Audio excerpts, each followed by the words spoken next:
Hallo liebe Kaminofenfreunde, ich bin der Michael Volk und ich zeige Ihnen heute, wie Sie den Kaminofen mit einer Anzündhilfe ohne Anzündholz und in weniger als 90 Sekunden vorbereiten und anzünden können. Dazu wird zunächst die Asche vom Vortag entfernt oder zur Seite geschoben. Ich schiebe sie meistens zur Seite und nach hinten, sodass Platz ist für die Anzündhilfe und die Holzscheite.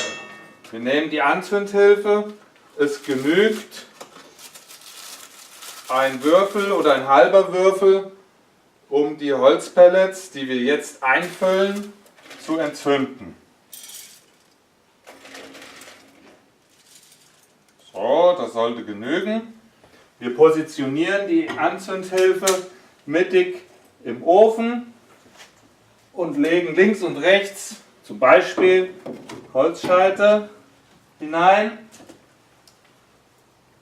und jetzt 2 oder 3 Holzscheite darüber.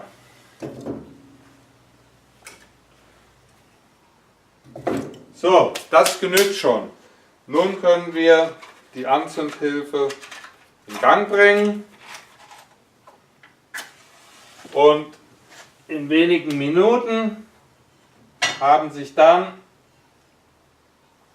die Holzpellets und die darüber liegenden Holzscheite entzündet.